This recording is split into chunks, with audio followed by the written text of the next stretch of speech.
오늘 본문 6절에 보면 참새 5마리가 두 아사리온에 팔리는 것이 아니냐. 그러나 하나님 앞에는 그 하나도 잊어버리시는 바가 되지 아니하는도다 그랬어요. 아사리온은 드라크마와 이제 돈 단위예요. 그러니까 돈 단위로는 가장 적은 돈 단위예요. 우리 한국에는 1원짜리가 있고 10원짜리가 있고 100원짜리, 500원짜리 있잖아요. 그래서 하루 일당이 그때 당시에는 하루 일당이 1데나리온이라고 그러는데 지금 뭐 평균 한 10만원 정도 봐야 될까? 10만원에 16분의 1. 그러니까 한 몇천 원 되겠죠. 몇천 원 정도 되는 돈이에요. 몇천 원에 그러니까 제일 가치가 없는, 새 중에 제일 가치가 없는 새로 취급받은 거죠. 이 새도 하나님께서 떨어지게 해야만 떨어진다 이거죠. 그러니까 이것까지도 하나님께서 관리를 하는데 하물며 너희, 하나님의 자녀된 너희들에서 관심 갖지 않겠느냐. 그래서 너희들에게 하나님께서는 단 한 사람에게도 무관심하지 않는다. 다 관심을 갖고 있다. 그래서 7절에 보면 너희에게는 심지어 머리털까지도 다 하신대요. 사실 우리 머리털 셀 수 있어요? 사람의 힘으로요? 못 써요. 이건 하나님의 전능하심을 말하고 있어요. 그래서 본문에서 그 하찮은 것까지 지키시는 하나님께서 하나님의 전지전능하심을 말씀하시면서 너희 자녀들을 보호하고 있다. 너희 자녀들을 보호하고 계신다는 걸, 그리고 너희를 늘 감찰하고 계신다는 사실을 지금 말씀하는 구절입니다. 머리털까지 다 세신 바 되었나니 하나님께서 하나님의 자녀된 자들의 모든 것을 다 알고 계시고 여러분들의 하나하나 다 감찰하고 알고 계신다는 그런 뜻입니다. 그래서 마태복음 10장 29절에는 참새 2마리가 한 아시온에 팔리지 않느냐. 그러나 너희 아버지께서 허락하지 아니하시면 그 하나도 땅에 떨어지지 아니하리니 하나님께서 참새 1마리도 버리지 않고 지켜주시는데 하물며 하나님의 자녀인 너희를 참새보다 못하게 생각하시겠냐고. 과거에도 너희를 지켜주셨고 현재도 지켜주시고 계시고 미래에도 너희를 소홀하게 생각지 않고 지켜주시겠다는 이런 약속의 말씀이에요. 그래서 하나님께서는 하나님의 자녀된 우리의 머리카락 숫자까지 다 세고 알고 계신다. 여러분의 모든 것. 머리카락이라고 하면 아마 우리 신체 중에서 가장 그 헤아리기 어려운 부분일 거예요. 근데 이것까지도 다 세어서 알고 계신다. 전지전능하신 것과 더불어 우리 모든 것까지도 다 감찰하고 우리 모든 걸 지켜주고 계신다는 사실이죠. 그 참새도 하나님께서 허락하지 않으면 떨어지지 않는데 그 정도로 하나님께서 모든 세상을 감찰하시고 모든 세상을 주관하고 계신다는 사실이죠. 그래서 누가복음 12장 24절과 26절에 보면 까마귀를 생각하라. 심지도 아니하고 거두지도 아니하며 골방도 없고 창고도 없는데 하나님이 기르시나니 너희는 새보다 얼마나 더 귀하냐. 너희 중에 누가 염려함을, 그러니까 네가 염려해서 네 키가 적다고 염려해서 키가 커요? 안 크잖아요. 네가 염려해서 네 키를 네가 키울 수 있냐? 네가 못 키우지 않냐? 이거 가지도 너희는 할 수 없다. 이거 스스로는 아무것도 할 수 없다. 그래서 29절에 보면 너희는 무엇을 먹을까 무엇을 마실까 구하지 말래요. 근심하지 말래요. 너희가 근심한다고 해서 너희가 해결할 수 있는 능력 있냐? 없다. 내가 해결해 주지 않으면 해결되지 않는다. 그래서 근심 걱정하지 말라라고 분명히 말씀하고 계세요. 그러니까 모든 거 누구한테 맡겨드려요? 하나님께 맡겨드리고 하나님을 의지하면 하나님께서 근심 걱정하지 않도록 해결해 주신다고 말씀하셨어요. 8절에 보면 내가 또한 너에게 말하노니 누구든지 사람 앞에서 나를 시인하면 인자도 하나님 사자들 앞에서 그를 시인할 것이오 라고 그랬어요. 성도들이 신앙생활하고 있는 우리가 주 예수 그리스도가 우리의 메시아임을 시인하는 거죠. 예수님은 우리의 구원자. 네, 정확하게 예수는 우리의 구원자예요. 메시아로 오신 예수님, 하나님의 아들 예수를 우리는 구세주로 우리의 구원자로 우리 입으로 시인하는 거예요. 다른 게 아니에요. 우리 입으로 예수 그리스도는 하나님의 아들이신 그분이 우리와 같은 육신을 입고 이 땅에 오신 거예요. 오셔서 우리와 같은 인간으로 살다가 공생애가 시작돼요. 30살에. 그래서 공생애 사시다가 하나님 품으로 가시잖아요. 이게 우리가 이걸 정확하게 입으로 시인해야 돼요. 그분이 예수 그리스도 메시아가 아니라고 하면 우리는 믿음이 없는 자예요. 이제 이 말씀을 하신 거예요. 내가 너희 곁에 구원자로 오셨지만 예수 그리스도는 우리의 심판자예요. 예수 그리스도는 우리의 구원자이면서 심판자예요. 그래서 내가 마지막 날에 너희를 심판하는 자리에 있는데, 그래 여기서 말하는 사자는 누구냐? 그럴 것 같으면 사자는 천사를 말해요. 천사를 말하는데 이 천사들이 무슨 역할을 하냐면 행동으로 옮기는 사람들이에요. 그래서 너는 구원받을 자, 너는 예를 들어서 하나님 나라로 갈 자, 너는 지옥으로 갈 자 나누면 천사들이 이걸 나눠요. 이때 사자들에게 나는 자를 모른다. 그냥 나를 시인하지 않는 자는 너를 모른다고 했을 때 너는 어디로 가느냐 하면 지옥으로 간단 말이에요. 네가 지옥으로 갈 것이다. 이걸 얘기해요. 그래서 나를 시인하는 자, 내가 메시아이고 하나님의 아들이고 내가 마지막 심판자라는 걸 너희 입으로 시인한 자는 내가 너희를 천국으로 보내지만 영원한 생명을 주지만 네가 나를 모른다고 했던 자들인데 내가 너를 어떻게 너를 안다고 하겠냐, 이런 얘기예요.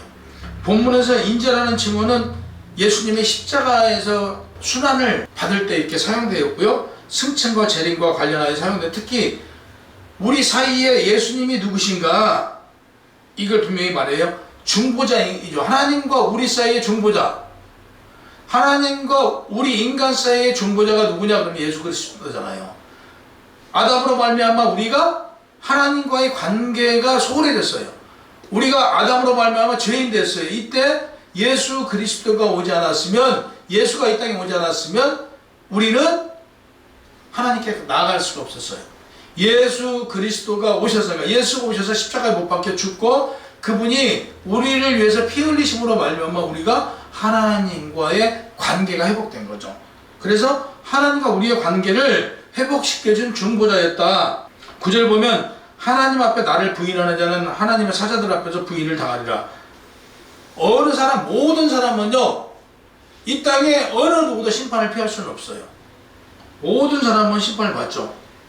근데 예수님께서는 종말론적인 증인이기도 하지만 심판자라는 사실, 아까도 말씀드렸죠. 그분을 심판자로서 예수를 믿는 성도들을 위해서는 하나님을 믿는 자녀다. 저 자는 나라에 대해서 시인한 자들이라고 해서 천국으로 보내는 역할을 분명히 예수님께서 한다는 얘기예요. 그렇지만 나를 모른다고 했던 자들은 영원한 지옥으로 가도록 내버려 둔다. 그래서 우리는 가장 중요한 게요, 이 믿음 생활하면서 하나님과, 그러니까 예수님과의 관계를 소홀히 해서는 안 돼요. 그게 무슨 얘기냐면 우리가 배에서 내리면 안 돼요. 지금 우리가 오늘 예배 드리는 게 지금 우리가 항로 중인데 여기서 내리면 안 돼요. 어떤 경우든 우리는 배에서 내리지 않고 계속 배를 타고 가요. 그 배에서 내리면 구원도 영생도 이룰 수 있어요. 본문에서 보면 무지와 부인에 대해서 말하고 있어요. 무지는 진리를 모르는 게 무지예요. 그러잖아요. 우리가 그렇게 얘기하죠. 무식하다. 무지해서 진리를 모르는 거예요.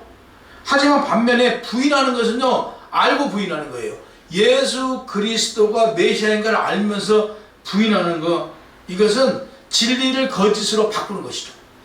그래서 디도서 1장 16절에 보면 그들이 하나님을 시인하나 행위로는 부인하니 가증한 자요 복종하지 아니하는 자요 모든 선한 일을 버리는 자라고 말해요. 누가복음 9장 23절에도 또 무리에게 이르시되 아무든지 나를 따라오려는 자기를 부인하고 날마다 제 십자가를 지고 나를 따르라고 했어요. 여기서 보세요. 누구를 부인하고? 자기를 부인하고. 그러니까 내가 나를 알지만 나를 부인하고 주님을 따르라고 했고요. 디도서 1장 16절에 보면 알아요. 하나님이 메시아인 줄 알아요. 주님이 우리를 위해서 이 땅에 오신 우리아의 메시아인 줄 또 알아요. 입으로는 시인해. 입으로는 하나님 말씀과 동떨어진 세상을 살아요. 이런 자들에 대해서 얘기해요. 이런 자들은 가증한 자래요. 이런 자들이 예수를 부인하는 자래요. 복종하지 아니하는 자래요. 모든 선한 일을 버리는 자라고 성경에서는 분명히 말해요. 누구든지 10절에 보면 누구든지 말로는 인자를 거역하면 사하심을 받으려니와 성령을 못 오가는 자는 사하심을 받지 못한다라고 얘기해요. 이게 무슨 말이냐면요, 누구든지 사람 앞에서 나를 부인하면 나도 하늘에 계신 내 아버지 앞에서 그를 부인한다라고 마태복음 10장 33절에 말하고 있어요. 이게 뭐냐면 우리가 예수를 믿어요. 예수를 믿다가 우리가 시험에 들었어. 그리고 교회를 안 나와. 안 나오다가 다시 제가 잘못했어요 하고 용서를 구하면 하나님은 사랑이시잖아요. 용서를 해준대요. 그래서 구원받고 용서로 영생을 얻을 수 있지만 성령을 거역하고 성령을 회방하는 자는 용서할 수 없대요. 다시 얘기해서 우리가 행동으로 아까 말한 바예요. 행동으로 입으로는 가증한 자, 그 유선자 이런 자들이 하나님께 회개하면 구원받을 수 있대요. 근데 성령을 회방하는 자는 절대적으로 용서받을 수 없대요. 절대적으로. 그래서 거역하다는 뜻은 거절하다, 부인하다인데 요한일서 2장 22절에 보면 거짓말하는 자가 누구냐? 예수께서 그리스도이심을 부인한 자가 누구냐? 아버지와 아들을 부인하는 그가 적그리스도라고 얘기해요. 아버지와 아들을 부인하는 자는 적그리스도라고 성경은 얘기해요. 요한일서 2장 22절에 그렇게 말하고 있어요. 23절에는 아들을 부인하는 자에게는 또한 아버지가 없으되 아들을 시인하는 자에게는 아버지가 있대요. 그러니까 예수 그리스도가 우리의 메시아다라고 우리가 시인하면 그 안에는 누가 있어요? 아버지가 계신대요. 근데 시인하지 않는 자에게는 아버지가 없대요. 다시 얘기해서 우리가 시인하는 것, 성령께서 아버지가 하나님이라는 걸 가르쳐주고 성령께서 예수 그리스도가 우리가 메시아인 것을 가르쳐줬어요. 우리가 이걸 시인하고 인정하면 우리 안에 하나님이 계시고 성령님이 계시는데 그걸 시인하지 않으면 예수만 안 계신 게 아니고요. 하나님도 안 계시고 성령도 안 계신다는 얘기예요. 예수님은 이 땅에 오시면서 우리와 같은 육신을 입고 오신 사람이어야 돼요. 그분은 사람이면서 영이어야 돼요. 사람이면서 신이어야 되는 것이지 사람을 부인했던 영지주의자들, 그분을 육을 부인했던 영지주의자들, 그분이 신이었다, 그분이 사람이었다 이렇게 하면 이건 거절하는 자가 된대요. 말로 인자를 거역하면 사하심을 받으려면 아까 말씀드렸는데요. 말로 주님을 거역하는 행동에 대해서는 사하심을 받는데요. 뭐 예수님이 뭐 메시아야 했다가도 아니야 나중에 회개하고 메시아가 예수야 이런 자들은 구원 받는데요. 그러나 성령을 회방하면 아까도 말씀드렸죠. 구원받지 못해요. 그러니까 예수를 부인하고 했던 자들이 구원받는 것은 베드로를 놓고 보면 그러잖아요. 베드로는 예수님을 3번 부인하잖아요. 3번 부인했지만 베드로는 구원받았어요. 스데반 집사가 죽을 때 바울은 사울이었을 때 개입됐잖아요. 바울을 그 스데반 집사 죽을 때. 근데 바울이 오늘날 구원받았잖아요. 그래서 우리가 예수를 입으로 부인하는 사람은 구원받을 수 있어요. 진정으로 회개하고 하나님 앞에 나아가면. 하지만 성령의 일을 회방해 하나님의 일을 회방하는 행위에 대해서는 구원받지 못한대요. 성령을 모독하는 자 사하심을 받지 못한다라고 분명히 말해요. 성령을 비방하거나 중상모략하며 용서받지 못한다고 성경은 분명히 말해요. 하나님을 모욕하거나 비방하는 자 그리고 교회를 비방하거나 모욕하는 자 용서받지 못한다. 그래서 우리가 조심해야 될 게 있어요. 교회 비방하는 거. 다시 얘기해서 아이고 교회가 뭐 교회를 가야 구원받아 이런 거 조심해야죠. 구원은 예수를 믿으면 구원받죠. 할 말 안 할 말 막 하는 거 이거 굉장히 조심해요. 그래서 성경에서는 말 조심을 하고 늘 얘기해요. 예수님을 구주로 시인하도록 성령께서 인간의 마음속에 자정해서 계신단 말이에요. 그래서 하나님이 누구신가를 가르쳐 주신 분이 누구예요? 하나님이시잖아요. 예수가 메시아인 것을 가르쳐 주신 분이 성령님이시잖아요. 그러니까 우리 마음속에서 역사하시는 성령님 이를 거부하는 자에게는 곧 예수를 믿지 않는 자고 메시아를 믿지 않는다는 뜻이 되는 것이죠. 그래서 11절에 보면 사람이 너희를 회당이나 이정자나 권세 있는 자 앞에 끌고 가든 어떻게 무엇으로 대답하며 무엇으로 말할까 염려하지 말래요. 회당을 말하면 오늘날로 말하면 이제 교회죠. 근데 예전에는 법정이요 따로 있었던 게 아니에요. 교회에서 하나님의 말씀을 가르치는 교육관으로 쓰기도 했지만 당시에 오늘날로 말하면 법원이 교회였어요. 교회에서 가증한 행위를 한 사람들, 이런 사람들을 데려다가 교회에서 심판했던 거죠. 그래서 회당의 그 기원은 분명하지 않지만 6세기경에 포로된 유대인들이 율법을 연구하고 그 교육에 관한 것을 서로 그 모세 오경을 가지고 논했을 때 아마 지역적으로 이렇게 모임을 가졌던 것 같아요. 이게 시작이 됐어요. 그래서 이게 오늘날 이제 회당이고, 뭐 신약에 와서는 여러분도 잘 알다시피 신약의 교회 시작은 오순절 마가다락방에서부터 시작된 거잖아요. 그래서 마가다락방에서부터 교회가 시작된 곳이다. 그래서 사도행전 2장 1절에 보면 오순절 날의 이름에 그들이 다 같이 한 곳에 모였더니 이렇게 돼 있어요. 이게 신학교회예요. 그래서 위정자, 세상에서 영적인 권세를 말하고 있어요. 그래서 권력 있는 자, 통치력, 권력자라고 하는 세상에 권력 있는 자에게 앞에 끌려가거든. 당시에 그 예수를 믿었던 사람들이요, 당시에 많이 끌려갔어요. 실질적으로 이 얘기를 해. 당시에 끌려갔던 자들한테 니네 끌려가서 걱정하지 말아라. 무슨 말을 할 것인가 염려하지 말아라. 누가 있어요? 성령께서 너희 안에 계시니까 성령께서 너희가 말할 수 있는 것을 다 가르쳐 주실 것이다 라고 얘기했어요. 지금 오늘 본문에서는 지금 예수님께서 지금 당시에 핍박을 당한 건 아니잖아요. 당시에 핍박을 당할 것이라는 것까지도 구체적으로 언급하셨는데요.